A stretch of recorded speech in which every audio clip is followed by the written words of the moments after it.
আসসালামু আলাইকুম। প্রাথমিক সহকারী শিক্ষক নিয়োগ পরীক্ষার দ্বিতীয় এবং তৃতীয় ধাপের বাংলাদেশ বিষয়াবলীর গুরুত্বপূর্ণ বাছাই করা 100 প্রশ্নের আয়োজনে আছেন স্বপ্নের স্কুলের সাথে। মুজিবনগর দিবস পালন করা হয় প্রতি বছর 17 এপ্রিল। স্বাধীন বাংলা বেতার কেন্দ্র প্রথম কোত্থেকে প্রচার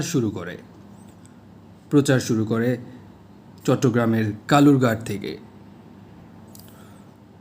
বর্তমান মুজিবনগরের পূর্ব নাম ছিল ভবের পাড়া। বাংলাদেশের প্রথম সরকার কোথায় গঠিত হয়? মুজিবনগরে। বাংলাদেশের অস্থায়ী সরকারের পররাষ্ট্রমন্ত্রী ছিলেন খন্দকার মুস্তাক আহমেদ। বাংলাদেশের স্বাধীনতার ঘোষণাপত্র কার্যকর হয় 1971 সালের 26শে মার্চ হতে।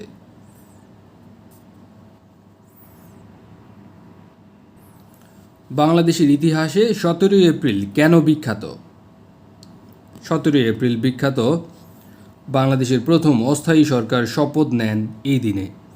বাংলাদেশের প্রথম অস্থায়ী সরকারের আনুষ্ঠানিক ঘোষণা করা হয়। তাজউদ্দিন আহমেদ অস্থায়ী সরকারের প্রধানমন্ত্রী হিসেবে শপথ নেন। উপরের সবগুলোই এই দিনে ঘটেছিল। মুক্তিযুদ্ধকালে কলকাতার 8 নং থিয়েটার রোডে বাংলাদেশ বাহিনী কখন গঠন করা হয়? বাংলাদেশ বাহিনী গঠন করা হয় 1971 সালের 11 এপ্রিল। মুজিবনগর সরকারের অর্থনীতি বিষয়ক এবং পরিকল্পনা বিভাগের দায়িত্বে কে ছিলেন? দায়িত্বে ছিলেন তাজউদ্দিন আহমেদ। 1971 সালের মুজিবনগর সরকার কর্তৃক প্রকাশিত পত্রিকার নাম ছিল জয় বাংলা। মুক্তিযুদ্ধের বিজয়ের দিন আত্মসমর্পণ অনুষ্ঠানে বাংলাদেশের পক্ষে প্রতিনিধিত্ব করেন গ্রুপ ক্যাপ্টেন একে খন্দকার। 1971 সালের 16 ডিসেম্বর পাকিস্তানি বাহিনী ঢাকার কোথায় আত্মসমর্পণ করেছিলেন? ঢাকার তৎকালীন রেসকোর্স ময়দানে, বর্তমানে সোহরাওয়ার্দী উদ্যানে।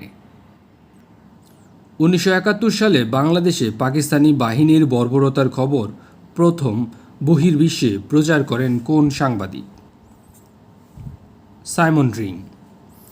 কনসার্ট ফর বাংলাদেশ এটি কোথায় অনুষ্ঠিত হয়? কনসার্ট ফর বাংলাদেশ অনুষ্ঠিত হয় যুক্তরাষ্ট্রের নিউ ইয়র্ক সিটিতে। অপারেশন জ্যাকপট বলতে বোঝাতো বাংলাদেশের মুক্তিযুদ্ধে নৌ কমান্ডোদের অভিযানের নাম। মুক্তিযুদ্ধে প্রথম শত্রুমুক্ত জেলা হল যশোর জেলা। মুক্তিযোদ্ধা নৌসেনাদের অপারেশন জ্যাকপট সংগঠিত হয়েছিল 15 আগস্ট 1971 সালে। কোন কর্মসূচি বাঙালি জাতির মুক্তির সনদ হিসেবে পরিচিত? 6 দফা কর্মসূচি। 1971 সালের 7 মার্চের ভাষণে বঙ্গবন্ধু শেখ মুজিবুর রহমান কয় দফা দাবি পেশ করেছিলেন?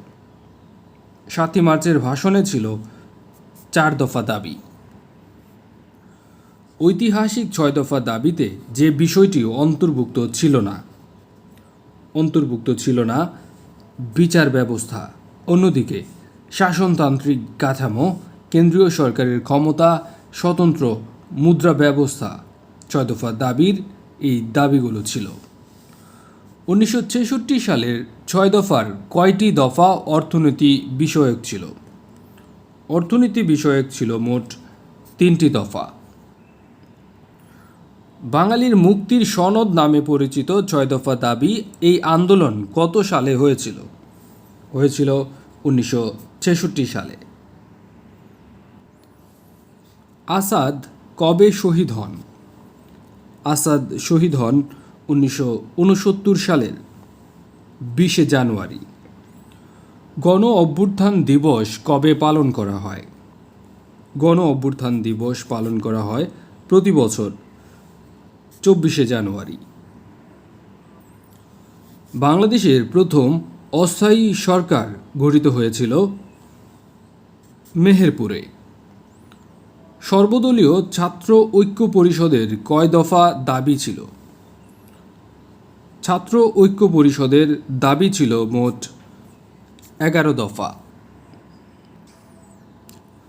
1954 সালের পূর্ব বাংলা প্রাদেশিক পরিষদ নির্বাচনে যুক্ত ছিলেন না কে? যুক্ত ছিলেন না নবাব স্যার সলিমুল্লাহ। অন্যদিকে প্রাদেশিক পরিষদ নির্বাচনে যুক্ত ছিলেন শেরে বাংলা একে ফজলুল হক, হোসেন শহীদ সোহরাওয়ার্দী, মাওলানা আব্দুল হামিদ খান ভাসানী। 1954 সালে পূর্ব পাকিস্তান প্রাদেশিক পরিষদ নির্বাচনে যুক্ত ফ্রন্টের প্রতীক ছিল নৌকা। ঐতিহাসিক 21 দফা দাবির প্রথম দাবি কী ছিল? প্রথম দাবি ছিল বাংলাকে অন্যতম রাষ্ট্রভাষা করা। ঐতিহাসিক কাগমারি সম্মেলন এর নেতৃত্ব দিয়েছিলেন মাওলানা ভাসানী। 1954 সালের নির্বাচনে যুক্তফ্রন্ট কতটি আসন লাভ করে? যুক্তফ্রন্ট লাভ করে 223টি আসন। 1954 সালের সাধারণ নির্বাচনে যুক্তফ্রন্ট সরকারের কৃষি মন্ত্রী কে ছিলেন? কৃষি মন্ত্রী ছিলেন বঙ্গবন্ধু শেখ মুজিবুর রহমান। 1954 সালের নির্বাচনে যুক্তফ্রন্টের কয় দফা ছিল? যুক্তফ্রন্টের ছিল 21টি দফা। 1954 সালের পূর্বে বাংলার প্রাদেশিক নির্বাচনের 21 দফার প্রথম দফা কী ছিল? প্রথম দফা ছিল বাংলা ভাষাকে রাষ্ট্রভাষার স্বীকৃতি দেয়া। পূর্ব বাংলা প্রাদেশিক নির্বাচন কত সালে অনুষ্ঠিত হয়? প্রাদেশিক নির্বাচন অনুষ্ঠিত হয় 1954 সালে। কোন সালে পাকিস্তানে প্রথম সামরিক শাসন জারি করা হয়? প্রথম সামরিক শাসন জারি করা হয় 1958 সালে। পাক ভারত প্রথম যুদ্ধ কত সালে শুরু হয়? প্রথম যুদ্ধ শুরু হয় 1965 সালে। পূর্ববঙ্গের নাম কখন পূর্ব পাকিস্তান করা হয়? পূর্ববঙ্গের নাম প্রথম পূর্ব পাকিস্তান করা হয় 1956 সালে। বঙ্গভঙ্গ আইন পাশ করা হয় কত সালে? বঙ্গভঙ্গ আইন পাশ করা হয় 1905 সালে। ইংরেজ ম্যাজিস্ট্রেট কিংসফোর্ডকে হত্যার জন্য কে বোমা নিক্ষেপ করে? বোমা নিক্ষেপ করে ক্ষুদিরাম। 50-এর মন্বন্তর হয়েছিল ইংরেজি কত সালে? ইংরেজি 1943 সালে। লাহোর প্রস্তাব কে উত্থাপন করেন? লাহোর প্রস্তাব উত্থাপন করেন শেরে বাংলা একে ফজলুল হক। চট্টগ্রামের অস্ত্রাগার লুণ্ঠিত হয় কোন সালে? অস্ত্রাগার লুণ্ঠিত হয় 1930 সালে। অবিভক্ত বাংলার প্রথম প্রধানমন্ত্রী কে ছিলেন? অবিভক্ত বাংলার প্রথম প্রধানমন্ত্রী ছিলেন একে ফজলুল হক। ক্রিপস মিশন কোন উদ্দেশ্যে এদেশে আগমন করে? রাজনৈতিক উদ্দেশ্যে। লক্ষ্য চুক্তি হয় কত সালে? 1916 সালে। কে ভারতের অসহযোগ আন্দোলনের নেতৃত্ব দেন? মহাত্মা গান্ধী। বঙ্গভঙ্গকালে ভারতের ভাইসরয় ছিলেন লর্ড কার্জন। বঙ্গভঙ্গ রদ হয় কোন সালে? বঙ্গভঙ্গ রদ হয় 1911 সালের 12 ডিসেম্বর। 1905 সালে বঙ্গভঙ্গের সময় ভারতের ভাইসরয় কে ছিলেন বা কার সময়ে বঙ্গভঙ্গ হয়? বঙ্গভঙ্গ হয় লর্ড কার্জনের সময়। ব্রিটিশ শাসনের বিরুদ্ধে বাঙালিদের প্রথম বিদ্রোহের নাম ফকির ও সন্ন্যাসী বিদ্রোহ। তেভাগা আন্দোলনের নেত্রী ছিলেন ইলা মিত্র। ব্রাহ্ম সমাজের প্রতিষ্ঠাতা হলেন রাজা রামমোহন রায়। বাঁশের কেল্লা খ্যাত স্বাধীনতা সংগ্রামী কে ছিলেন? স্বাধীনতা সংগ্রামী ছিলেন তিতুমির। কোন মনীষী সর্বপ্রথম বিধবা বিবাহের পক্ষে আন্দোলন করেন Ishwarchandra Vidyasagar. The spirit of Islam এই গ্রন্থটি রচনা করেছেন সৈয়দ আমির আলী। ব্রিটিশ আমলে বাংলাদেশের যেই সব আন্দোলন হয়েছিল তার মধ্যে কোনটি প্রধান আন্দোলন হচ্ছে ফরাইজি আন্দোলন। ফরাইজি আন্দোলনকে কোন নেতা রাজনৈতিক আন্দোলনে রূপদান করেছিলেন দুদু মিয়া।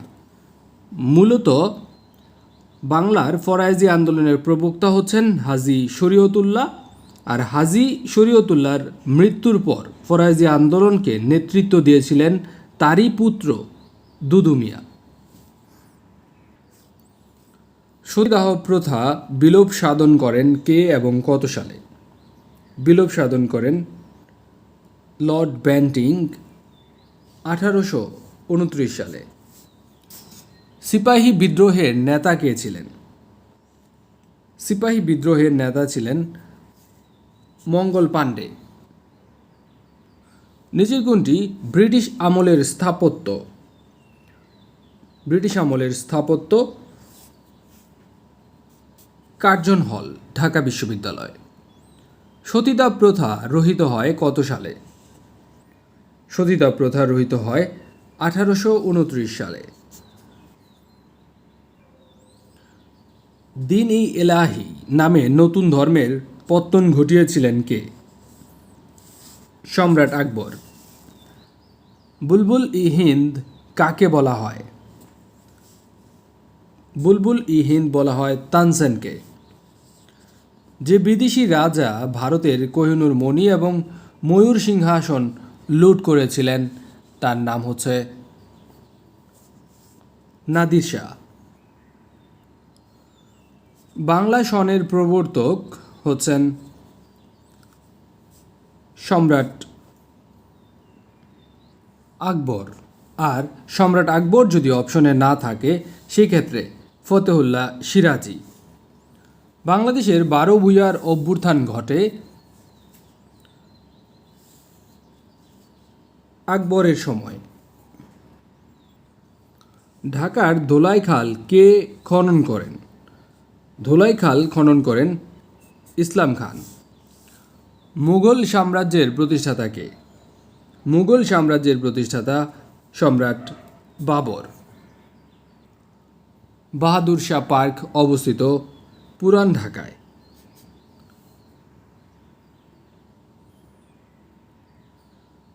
রেহেনা মরিয়ম নূর চলচ্চিত্রটি পরিচালনা করেন আবদুল্লাহ মোহাম্মদ সাদ। বাংলাদেশের সংবিধান রচনা কমিটির একমাত্র মহিলা সদস্য ছিলেন বেগম রাজিয়া বানু। কোন নারী মুক্তিযোদ্ধা সর্বপ্রথম বীর প্রতীক খেতাব পান? ক্যাপ্টেন সেতারা বেগম। বাংলাদেশের প্রথম নারী স্পিকার শিরিন শারমিন চৌধুরী। বাংলাদেশে মূল্য সংযোজন কর কবে চালু করা হয়? 1 জুলাই 1991 সালে। সরকারের রাজস্ব আদায়ের লক্ষ্যে করসমূহের মধ্যে সবচেয়ে বেশি কর আদায় হয় কোন খাতে? সবচেয়ে বেশি আদায় হয় মূল্য সংযোজন কর বা ভ্যাট। মূল্য সংযোজন কর একটি পরোক্ষ কর। বাংলাদেশের সরকারি আয়ের প্রধান উৎস হচ্ছে মূসক বা মূল্য সংযোজন কর, যাকে ইংরেজিতে বলা হয় ভ্যালু অ্যাডেড ট্যাক্স বা ভ্যাট। দেশের প্রথম ঔষধ পার্ক কোথায় স্থাপিত হচ্ছে? ঔষধ পার্ক স্থাপিত হচ্ছে গজারিয়ায়। বাংলাদেশের চামড়া শিল্প নগরী কোথায় অবস্থিত? সাভারে অবস্থিত। প্রাইমারির দ্বিতীয় এবং তৃতীয় ধাপের শিক্ষার্থীদের 10 দিনে সর্বোচ্চ প্রস্তুতি নেওয়ার জন্য আমাদের ইংলিশ ক্র্যাক কোর্স এবং প্রাইমারি ম্যাথ কোর্সে অংশগ্রহণ করতে পারেন। দুটি কোর্স একসাথে পেতে উক্ত নম্বরে হোয়াটসঅ্যাপে যোগাযোগ করবেন। ধন্যবাদ স্বপ্নের স্কুলের সাথে থাকার জন্য। আসসালামু আলাইকুম।